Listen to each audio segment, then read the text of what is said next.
back from my morning walk, which is my morning meditation every day. So happy Monday to you. I hope you're having a beautiful day wherever you are. One of the things I like about my morning walk and my meditation is that I allow just anything to appear.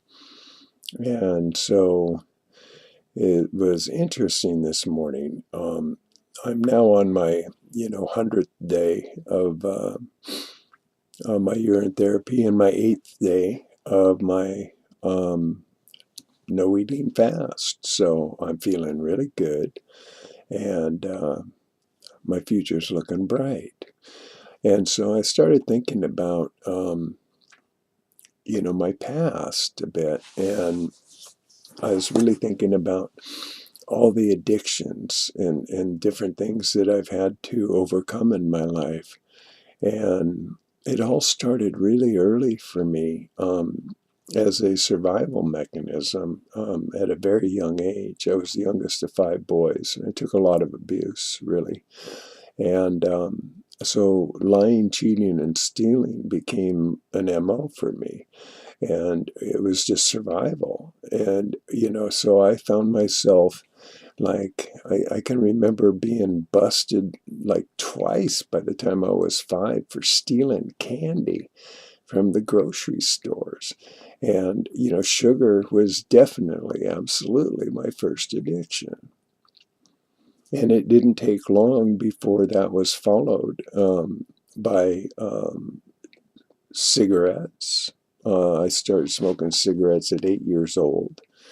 I started drinking alcohol by the time I was 12 or so, 10, 11, 12. In that area, I started tampering with that. By 14, I was full on into drugs. By 13, I had my first sex, and so sex also became an addiction. So all of these things kind of controlled my life. Not kind of, they did, actually.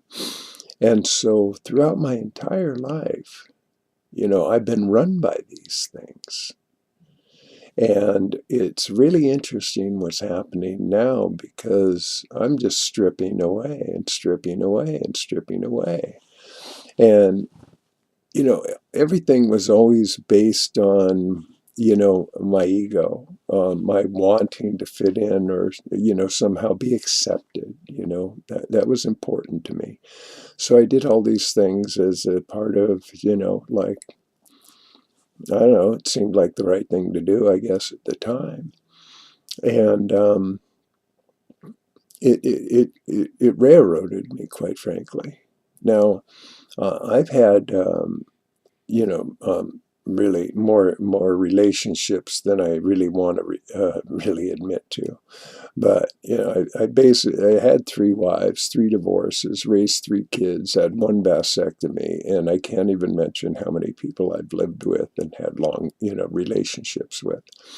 But the longest relationship I ever had was with the mother of my children, my second wife, and that was 7 years, only 7 years. And, on my first wife and my second wife, I was cheating, on them. I was, lying about it. And so the problem just wouldn't go away because it was so ingrained. And one of my biggest fears was abandonment.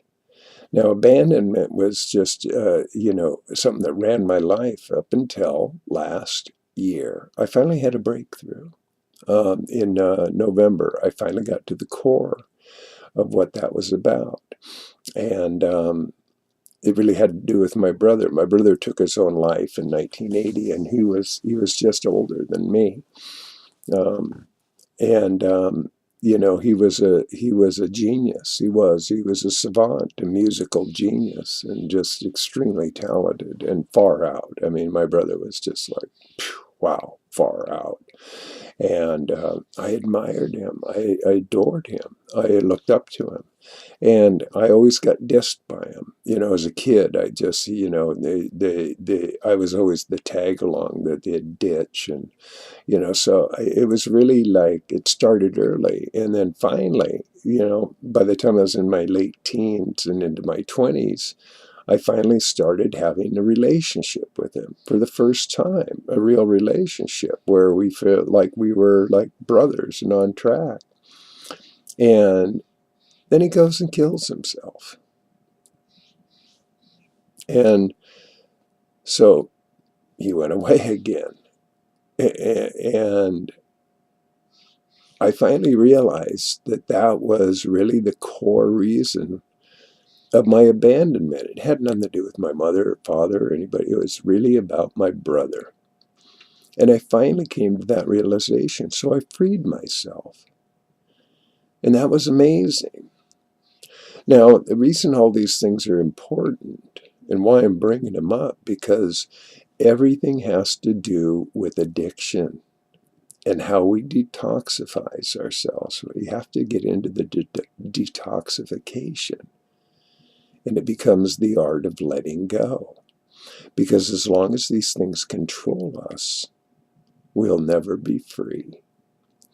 And so with relationship, now I've been, I stopped doing relationship. It's going on, it's 8 years, and I've been celibate the whole time, except for once 4 years ago with a very old dear friend of mine, which I gratefully appreciated. It was just a loving exchange.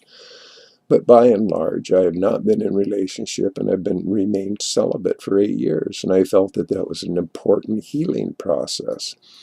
And, since I started, everything started changing when I went vegan. That was the biggest change. When I went vegan and let go of meat and fish and dairy, and then I let go of the alcohol, I let go of the cigarettes. And, in time, I've let go of the coffee. I've let go of all the medications. I've now let go of cooked food. And when I started the urine therapy, I did that. And now that I'm, not eating at all and just doing my urine, it's like amazing. It's truly amazing. I feel like I'm moving in reverse now. Yeah, the thing is that as a child, I felt that I was kind of somehow robbed, of my innocence. And, so I was always kind of outside the box. So now what's happening is awesome. And the reason is because I feel like I'm restoring my innocence. That I'm becoming that child of wonder. That I'm, actually, the way I figure it is, okay, I really started making major changes back in '98 when I first moved to Sedona the first time. And I was on a deep spiritual quest. I even got ordained as a minister. And, I've been on that quest for 20 years now. I just quit lying, cheating, and stealing. Those things were major, and it took me until then to finally realize how, well, the lying part, that wasn't so much as like kind of stealing and, cheating because I felt I was being cheated and all that stuff. We always find rationalizations to justify our actions so that we can validate whatever we do. That's a human thing. But more importantly, at this point, I'm planning on moving back. If you ever wonder why I post that beautiful picture of Sedona at the back of my videos, it's because I'm moving back there. The desert has been calling me, and I'm moving back in the end of the summer. And so right now, I'm in my healing process. I'm in my detox process. As a matter of fact, this morning, after 8 days, I've barely eaten anything I ate nothing for these last 8 days, but even the days prior, I was down to nothing. I was really narrowing it down, and I still had more movements this morning. So my body's still detoxing, and I'd been on a clean. I'd been doing urine therapy and not eating cooked food for 3 months, and my body is still detoxing. It's funny how it works, but see, I'm feeling good about that. And now I feel like I am reversing. I'm going back. I am finding my fountain of youth. And you know what's really great is that I know that I am going to find the love of my life because that's the God within me. And once I finally find and recognize that with complete clarity, and my third eye opens, my perfect mate will walk in out of my dreams. And I know this. So I have no angst. I have no attachment. And I just have beautiful visions. And that's the way it is. So I'll drink to that. Now, the reason I want to bring up this detox thing is because I've got a new friend. He's been emailing me. I mentioned him before in another video, but he's definitely going through the detox thing. And, he still drinks and, eats heavy and does medications, all that stuff. So he's got a ways to go. I mean, and I told him that in the email this morning, just be patient, have faith. Because, when we rid ourselves of our bad habits and our addictions, it's going to take a while. Just think how long it took you to get there in the first place. And then you want to stop? Well, you have to be willing to start with. Nobody can intervene on you. If you don't change your mind, you'll never change your habits. So I'm going to close out now. I'm going to my coming down to my final appointments for my therapy, and my hands are just coming along great. So I think I only have a couple more appointments and a follow-up with the surgeon, and then I'll be done. I'm not going to have surgery. I already decided that. My other hand is healed. I'm not going to do surgery. So I'm going to close out with a poem because people have been commenting and appreciating my poems, and that moves me deeply. And so with that in mind and my appreciation of that, I'm going to share another one from my book, Awaken the Giant That Lives Inside. And this one happens to be entitled The Clouds of Make-Believe. How many pains do you really have unresolved with mom or dad? How many layers do you need to peel to feel complete so you can heal? How many truths can you name when it's not your fault and you're not to blame? Who assigned it anyway? The guilt you have on your mind today. Did you know that right inside is the truth that you decide? Do you remember what was said that feeds the monsters in your head? Where are all the answers that you must find to heal your heart and free your mind? Are the clouds that you perceive something real or make-believe? With the stories that you tell, do they heal you and me as well? Is it truth or is it lies? The forms, the lives that we justify.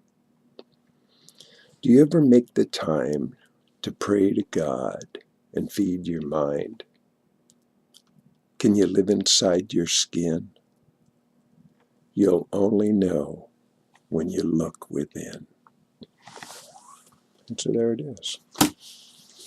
And there it is. So I hope you have a beautiful, wonderful, marvelous day today. I know I am. And just keep the faith. Just keep rolling. If you're new at this or just curious, just look into it. Just do this. Urine therapy works and fasting works. You won't die. Believe me. You won't die. Okay. So, boom.